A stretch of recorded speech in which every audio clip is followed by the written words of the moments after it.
Good morning. You're getting poked by me, Laura. Welcome. If you don't want to get poked, then please move on because I will be poking. I recorded an episode yesterday that I think posted today talking about my vertigo, and I am recovered mostly from that. I don't have the vertigo anymore. It has cycled through. I've been doing some things to clear that out, specifically with some herbs and foods and movement, yoga in particular. So doing better. Still have a little bit of the sick, yucky feeling in my head, but not the dizziness. So that's good. I got into a conversation yesterday with a friend of mine who I'm hoping to interview for the podcast and introduce you all to her. If anyone has ever dealt with mold as a problem, as a health issue, she is an incredible resource. I had worked with a few people before who had dealt with mold in the past, but it wasn't their chief complaint or not something they were struggling with. But in med school, I actually had two friends in Southern California who had mold poisoning, black mold in their homes and things. And it took a long time to figure out for them what was going on. And I knew based on that exposure what a big deal mold was, how hard it was to pinpoint, and then once you did, how hard it was to get people to take accountability, to get things corrected, especially if it's like in your home and you have a lease and things like that. So I had some understanding of mold, but because of my friend and what she's been dealing with for well over a year now, it's severely impacted her life. It's impacted her health in a very severe way. She had to leave a job because of it. She had to leave her home because of it, not just once, but multiple times she was displaced. So it was a really big deal in her life. But because of what she's been going through, I have been exposed to a lot of information, and I have a much greater awareness of mold and the issues as a result of it. And I want to do a couple things. I want to first use this as an example of how you can utilize me as a resource, because the people who are very close to me, they know this about me. I'm very... I want to share what I know. I'm not stingy about what I know. I believe that everyone should have some of the basic building blocks, tools, and information about East Asian medicine, how beneficial it can be, because most Americans think that they have access to the best healthcare in the world, which I hate to break it to you, is not the truth. It doesn't mean we don't have some great technologies and surgeons and diagnostic tools and whatever, but on the whole, we're pretty behind the eight ball. And we are definitely missing out on a lot of ancient wisdom that a lot of other cultures normalize. And actually, it's an integrated part of their healthcare systems. And I know when I first started in this medicine, I had a big ego and a big attitude because I was a typical American. And I thought, if herbs could really do that, if acupuncture could really do that, if these holistic modalities could really do that, we would know. No, we wouldn't. In fact, because of things I've said in past podcasts, it's actively kept out because it is anti-capitalistic, because it doesn't make money and it will make people well. And that is not a good business model for the system and the society that we live in. So the topic that I'm going to cover today is coming from my friend. And she knows that I'm a resource for her. And what I'm trying to do with this podcast is make myself a resource for many people. I think I've told you a few times, my goal is 1 billion subscribers, 1 billion members.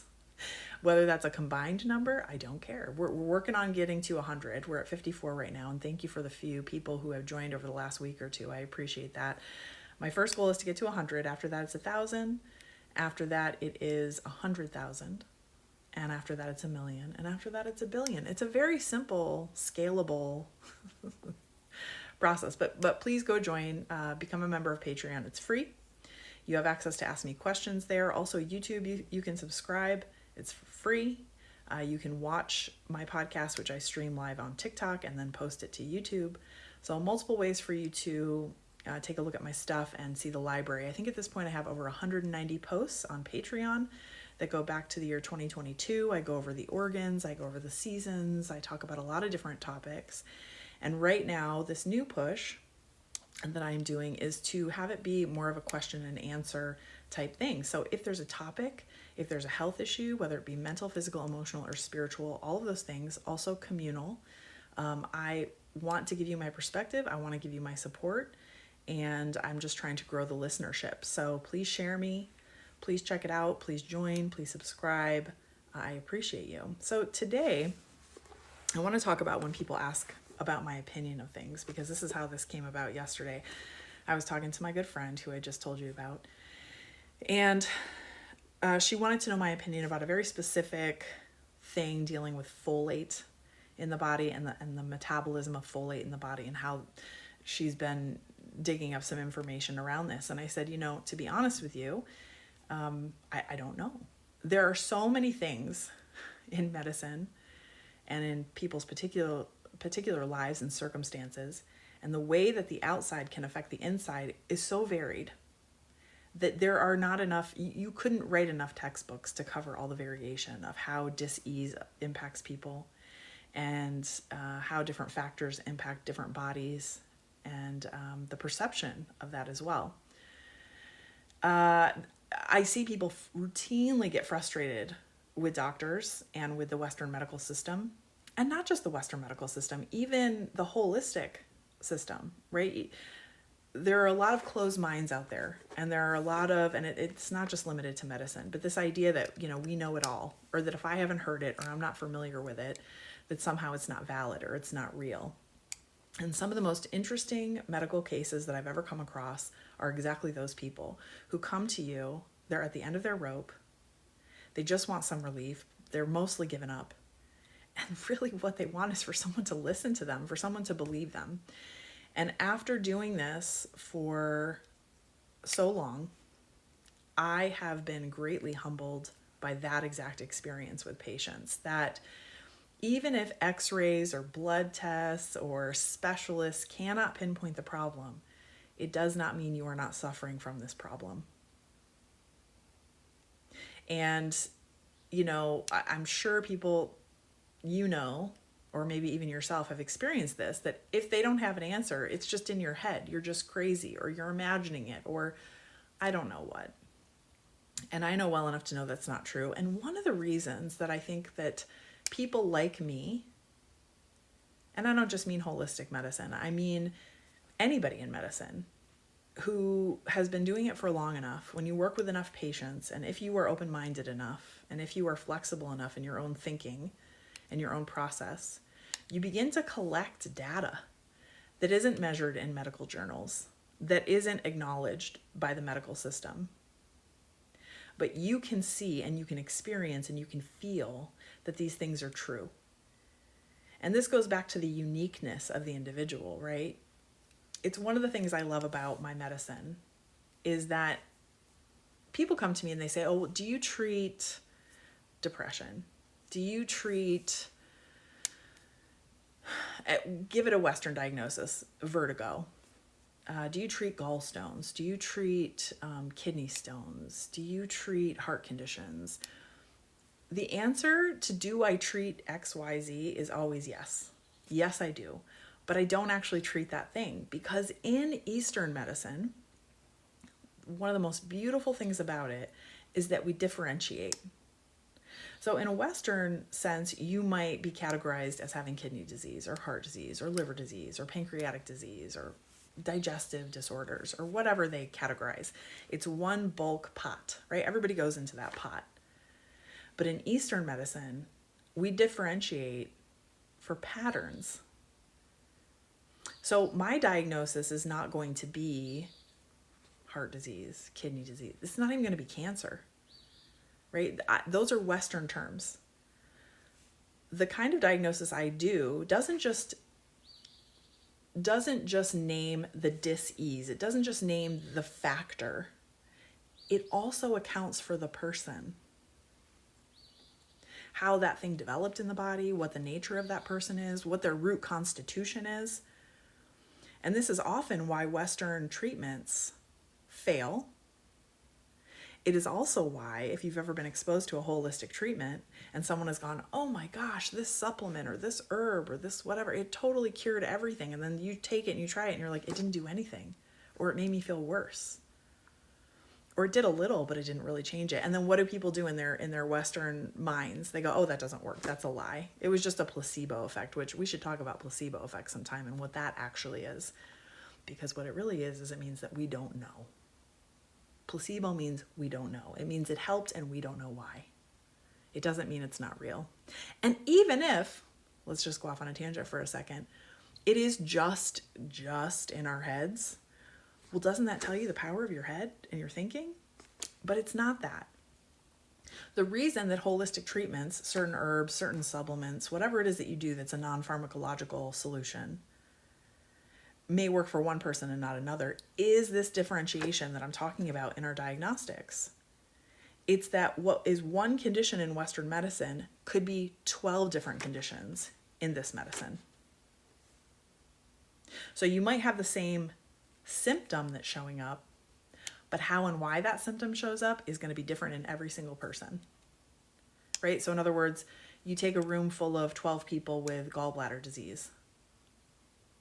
Every one of those people, there's going to be some commonalities of that disease, but every one of those people is going to have a different root diagnosis and very likely a different branch diagnosis. So we break down diagnosis in a much more individualistic way. And this is why when people come to me and go, well, what do you do for this? I'm like, I don't know. I don't know you. I don't know your circumstances. I don't know what's going on inside your body. I don't know the constitution of your body. I don't know your habits. I don't know what you do for work. I don't know what your mental emotional situation is like.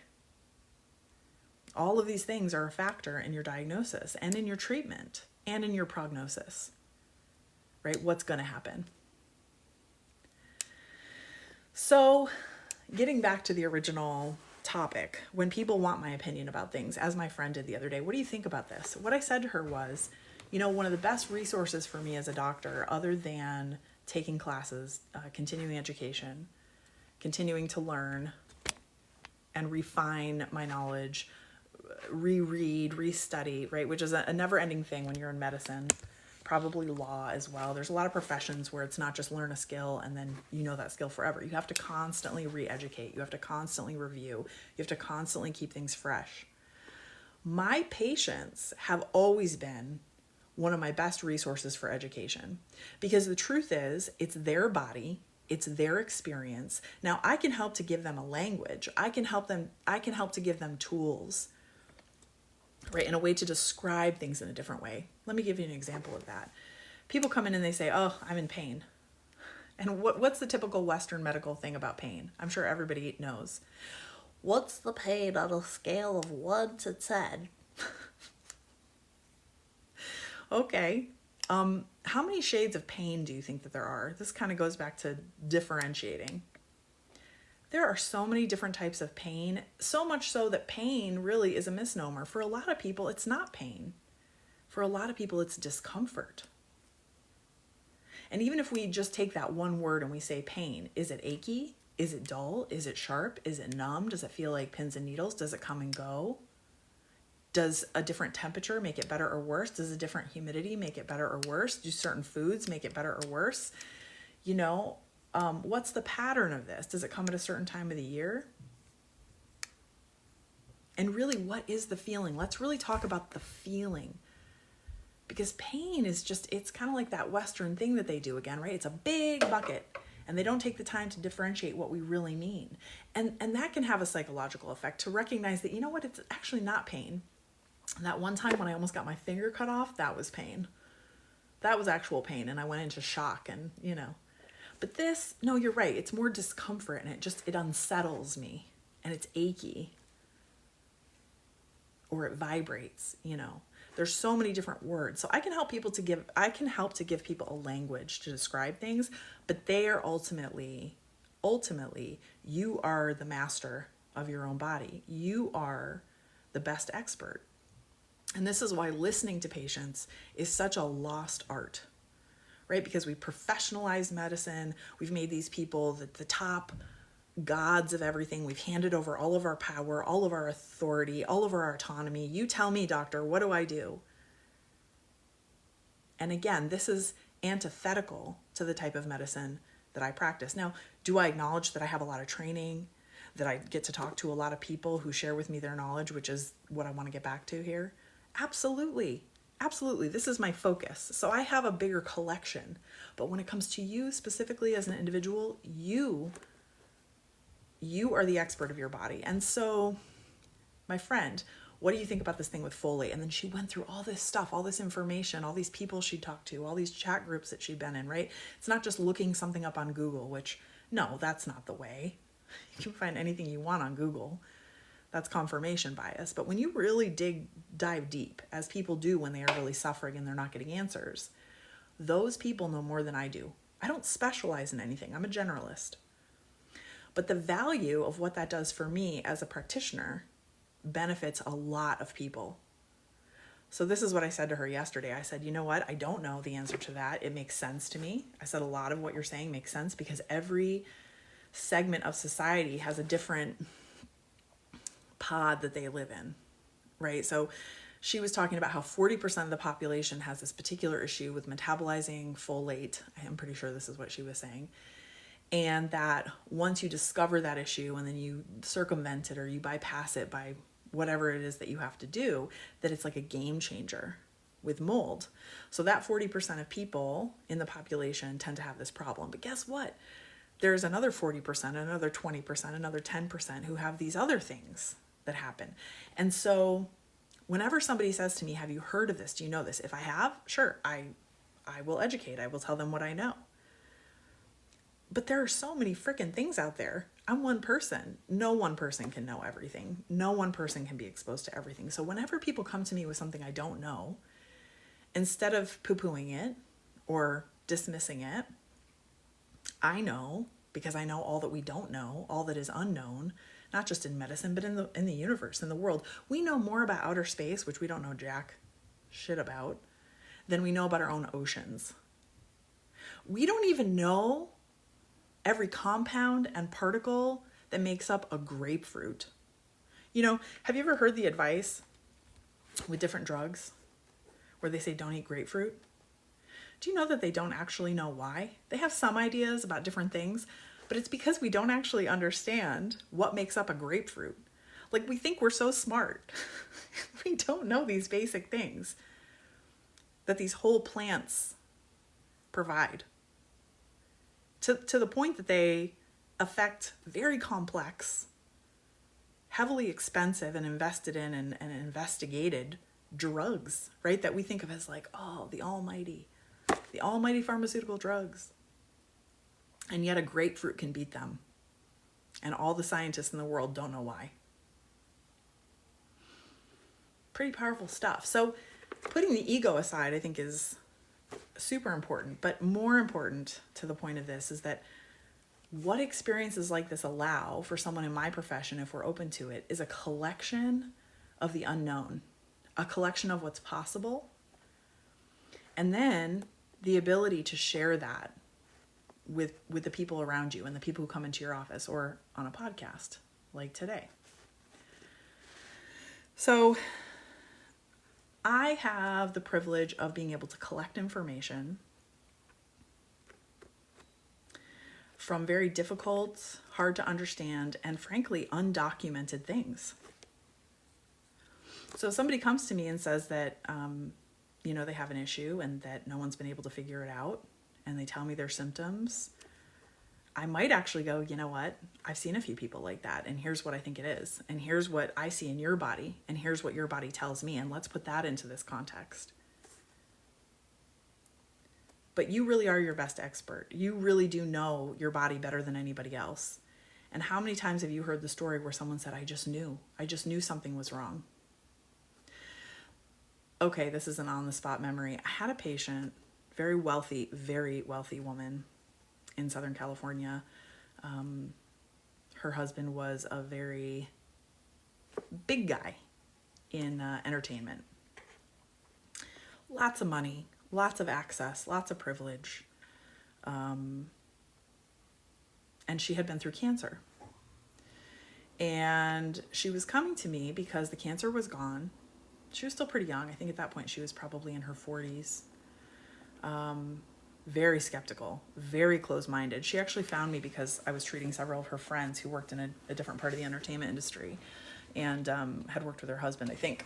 And I had given a talk in LA talking about esoteric acupuncture, talking about the organs, talking about the emotions, things I've done episodes on. You can go back into my my library on Patreon to see some of those. So I did a talk. It was a one-day thing. It was like maybe an hour. And I really quickly went through the organs and the emotions. And I ended up staying for 2 hours after the talk to answer questions. And this woman was brought by the other people that I was treating. And I could tell she was fascinated and interested because she'd never heard something like this before.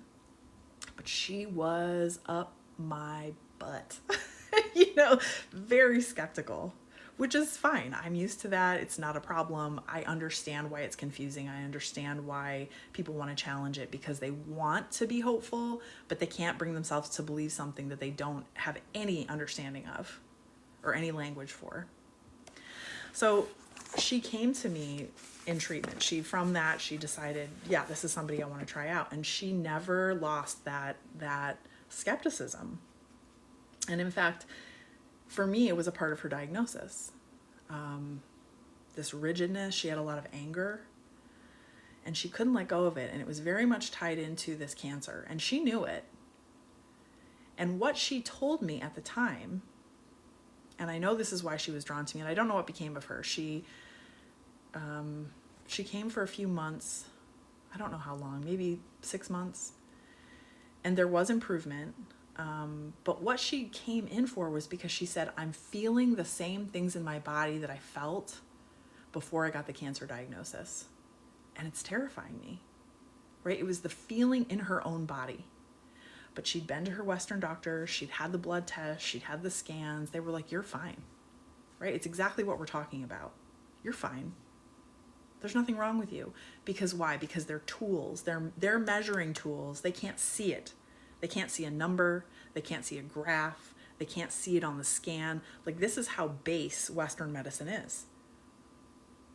I'm trained on a much more subtle level. I look at the tongue. I feel the pulse. I feel the abdomen. I feel different parts of the body. I'm trained with my touch. I'm trained with my eyes. I'm trained with my nose. I'm trained to see patterns in the body.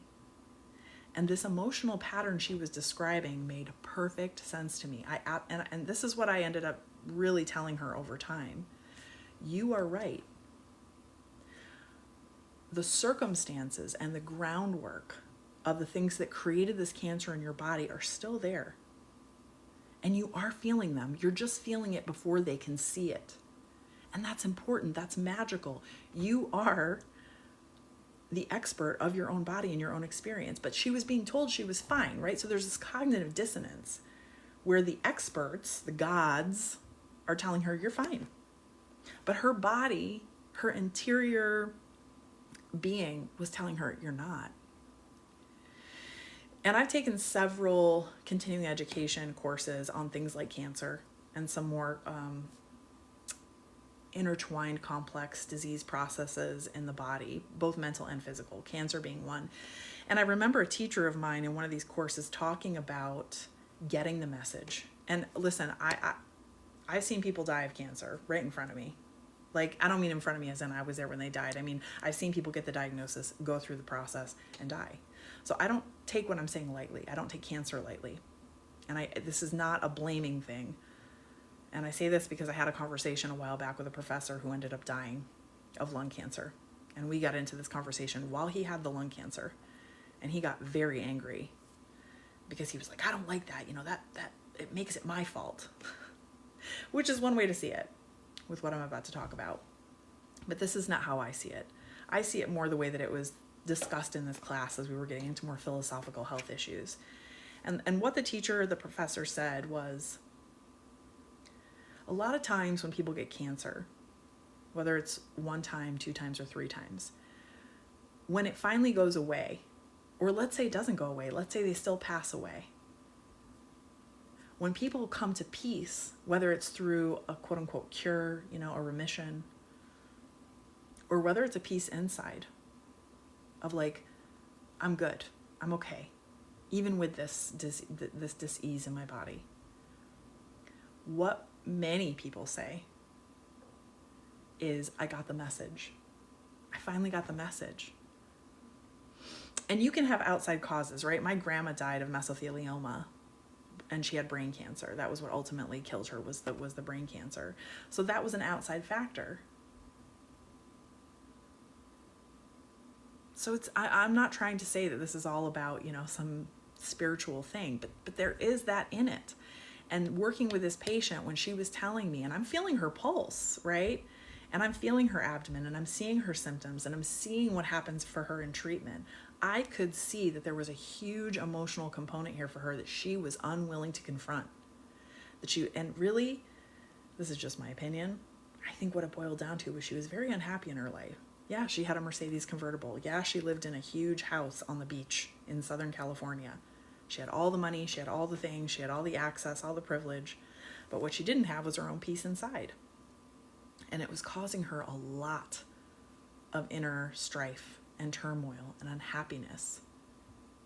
And some people can live an unhappy life forever and they're not affected. Again, this comes down to the individual, to the constitution. But for some people, when there's great unhappiness and great discord and an inability, an unwillingness, or whatever it is, to confront those feelings, what are feelings? They are things that create hormones in our body, that create chemical processes in our body. And as I've explained in these past podcasts, our organs resonate with different emotions. And we have different weaknesses that we come into the world with. We have different patterns that we come into the world with. And so as we experience those emotions, and therefore this cascade of hormones and metabolic processes, it is absolutely logical that the body is going to respond. It's going to store things. It's going to become inflamed. It can become weak.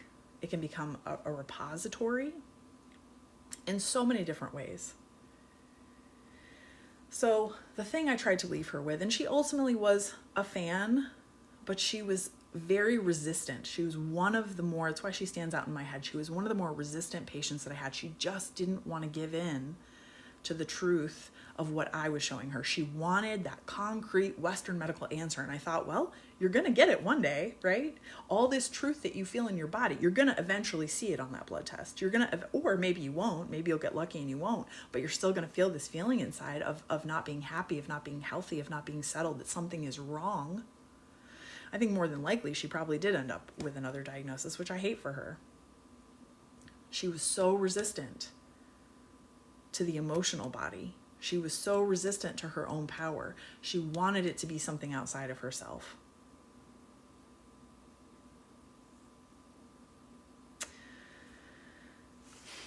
So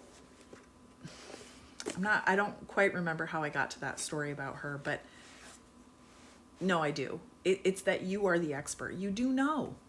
Even if a test doesn't show you, even if a scan doesn't show you, the conditions that exist in the body before that thing can show up in a concrete way in which the gross base tools of Western medicine can show you, you don't need to get to that point. You can believe yourself. You can trust yourself. You can empower yourself. And ultimately, that is one of the biggest differences between East Asian, aka Chinese medicine, and Western medicine. It's empowerment. It's the understanding that you know the truth and no one outside of you can tell you that. Things outside of you can validate you, they can support you, they can educate you, they can help you, but they're not always going to know because they can't, because we don't even know what's in a grapefruit. Okay, you got poked. I hope you have a great day. Thanks for joining me. Please subscribe to YouTube, or even better, if you don't mind, become a member on Patreon. We're shooting for 1 billion, but right now we're trying to get to 100. I've got 54 subscribers. Please share me with your friends, neighbors, loved ones. Thank you for everyone who's joined. Thank you for listening. We'll talk to you later.